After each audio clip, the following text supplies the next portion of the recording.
You have to check the genuinity of the centre. Madam ఇప్పుడు మనం ఇంత మాట్లాడుకున్నాం అంటే అమ్మ అనే పోస్ట్ కోసం అని చెప్పొచ్చు. అమ్మ అనే తత్వం, అమ్మ అనే పిలుపు కోసం మనం ఇంత అమ్మ నాన్న కూడా అండి. రైట్. నాన్న అనేది చాలా ఇంపార్టెంట్. అమ్మ నాన్న అనే అమ్మ పిలుపు కోసం వాళ్ళైనా మనం కొంచెం కాంప్రమైజ్ అవుతారు. అంటే మీ ఎగ్ క్వాలిటీ బాలేదు, మనం వేరే వాళ్ళ ఎగ్ తీసుకోవాల్సి వస్తది అనంటే ఓకే అండి. నాకు జస్ట్ తల్లినవుతే చాలు అన్నట్టుగా వాళ్ళు అనుకుంటారు. కానీ ఫాదర్ ఆ అబ్బాయిలు చాలా హర్ట్ అవుతారు. ఈ విషయము మీకు వీర్యం కౌంట్ తక్కువ ఉందండి, మనం వేరే వాళ్ళది పెడతాము అంటే దే కెనాట్ టాలరేట్. ఓకే. అంటే ఏంటి అంటే it is, I don't say that it is ego problem or something like that.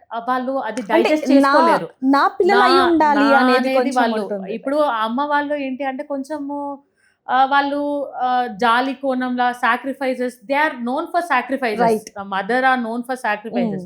That is okay. నాది కాకపోయినా నా బాడీలో పెరుగుతది నా బాబు, నా బేబీ అన్నట్టుగా.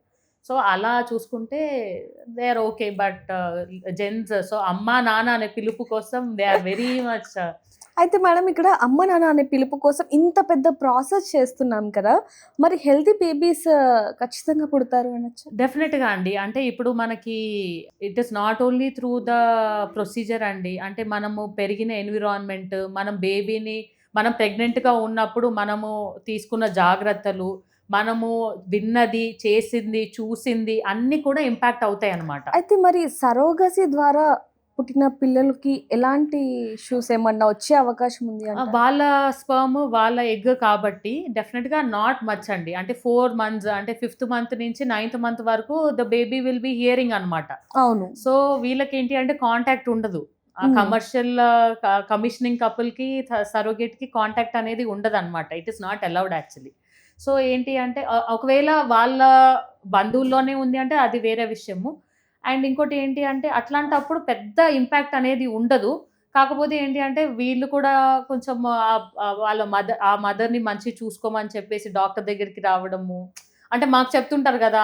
మదర్‌ని మంచిగా చూసుకోమని చెప్పండి, అది చేయొద్దని చెప్పండి, ఇది అవును. చేయొద్దని చెప్పండి అనేసి. సో అంటే అది కొంచెం ఇబ్బందికరమే. కాకపోతే ఆ 4 months should not matter when you are planning for pregnancy. అంటే అన్ని డోర్స్ క్లోజ్ అయిపోయి ఉన్నాయండి మనకి. సో అదొక్క ఆ డోర్ డోర్ ఉంది ఒకటే కాబట్టి ఓపెన్ ఉంది.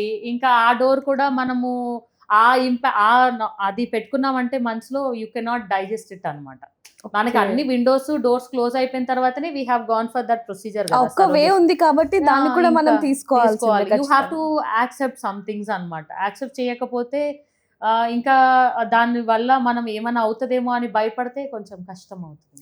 నిజంగా అమ్మ నాన్న అనే పిలుపు కోసం ఇంత పెద్ద ప్రాసెస్ అంటే మీరు ఎన్నో ఏళ్ల నుంచి చేస్తున్నారు. సో మీ దగ్గరికి వచ్చిన ఏదైనా డిఫరెంట్ కేస్ ఏమైనా ఉందా? సో బేసికల్‌గా ఏంటంటే అండి, ఒక లేడీ వచ్చిందనమాట. షీ హాడ్ ఆల్రెడీ అంటే వాళ్ళది మేనరికం మ్యారేజ్ అనమాట. So husband and wife they are related, అంటే మేనమామ అవుతాడు. సో మేనరికం పెళ్లయ్యేసరికి ఆమెకి 5 అబార్షన్స్ అయ్యాయి. 5 అబార్షన్స్ ఏంటి అంటే genetically the baby is abnormal అనమాట always. Okay. And it will be detected only in the 5th month. Okay. నేచురల్‌గానే ప్రెగ్నెన్సీ వస్తుంది. ప్రెగ్నెన్సీ బానే జరుగుతుంది.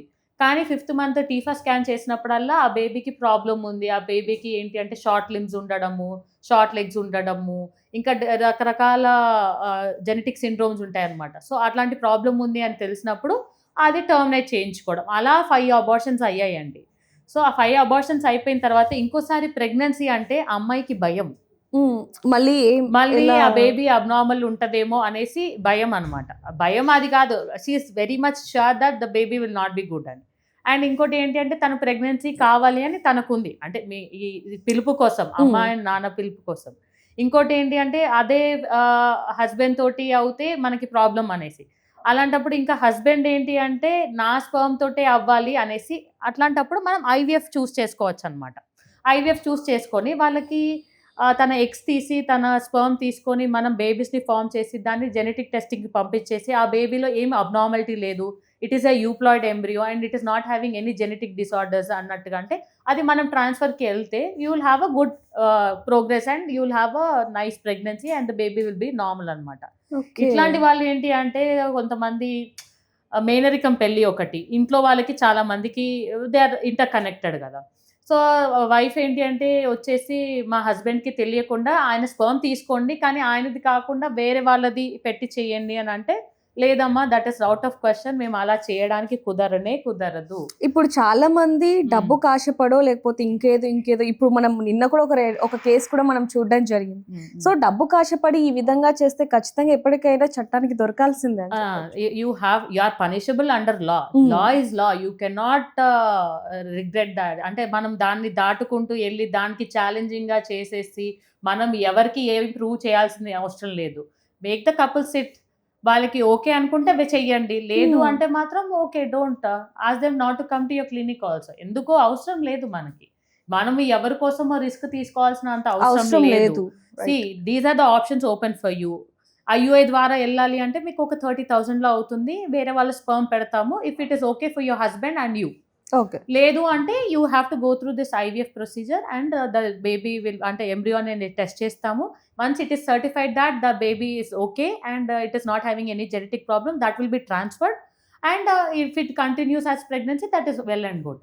ఓకే, నిజంగానే అంటే ఇంత పెద్ద ప్రాసెస్ ఉంటుందని కూడా చాలా మందికి తెలియదు. చాలా పెద్ద ప్రాసెస్, చాలా లెబోరియస్ ప్రాసెస్, చాలా స్ట్రెస్ తో కూడుకుంది, very much economically very disheartening to the couple. అవన్నీ కాకుండా మనం లైఫ్ స్టైల్ చేంజెస్ చేసుకొని మనం ముందు జాగ్రత్తగానే ఉండి ప్లానింగ్ అనేది కరెక్ట్గా జరగాలి. అది ప్రెగ్నెన్సీ అయినా పెళ్ళి అయినా ఏదైనా కానీ. కెరియర్ అంటే మనము కొంచెం లేటర్ ఆన్ అయినా ప్లాన్ చేసుకోవచ్చు, you can put that aside. But as you are putting your pregnancy aside, మనకి బయాలజికల్ ఏజ్ అనేది టిక్ అయిపోతుంది, ఏఎంహెచ్ డ్రాప్ అయిపోతుంది, యాంటర్ ఫాలిక్యులర్ కౌంట్ డ్రాప్ అయిపోతుంది. దీనివల్ల మన లైఫ్ స్టైల్లో కూడా కొంచెం హ్యాంపర్ అవుతాయి. See, you are married and if you go to some other place, the environment may not suit you and the food may not suit you. లేకపోతే మీరు weight gain అవ్వడము, పెళ్ళి అయ్యేంత వరకు స్మార్ట్గా ఉండాలి అన్నట్టుగా అనుకుంటారు, దాని తర్వాత లావ్ అయిపోయినా పర్వాలేదు అనేసి అనుకుంటారు. ఇంకా విచ్చలవిడిగా తాగడము, స్మోక్ చేయడము, ఇవన్నీ అసలు వీకెండ్కి ప్లాన్ చేసుకోవడం కిడ్స్కి, that is all very wrong అండి. మీరు ప్లాన్ చేసినప్పుడు అవ్వేది కాదు అది. అది సైన్స్ తర్వాత ఇంకా ఏంటి అంటే హార్మోనల్లీ ఇన్ఫ్లుయెన్స్ ఉంటుంది అనమాట. Nothing is like that. అంటే మనము ఈ టైంకి ప్లాన్ చేసుకుంటేనే అయిపోతుంది అన్నట్టుగా లేనే లేదు. Try till your best. చాలా విషయాలు మాతో షేర్ చేసుకున్నారు. Thank you ma'am. Thank you so much. Thank you for inviting me. For more videos like this, subscribe Big TV channel.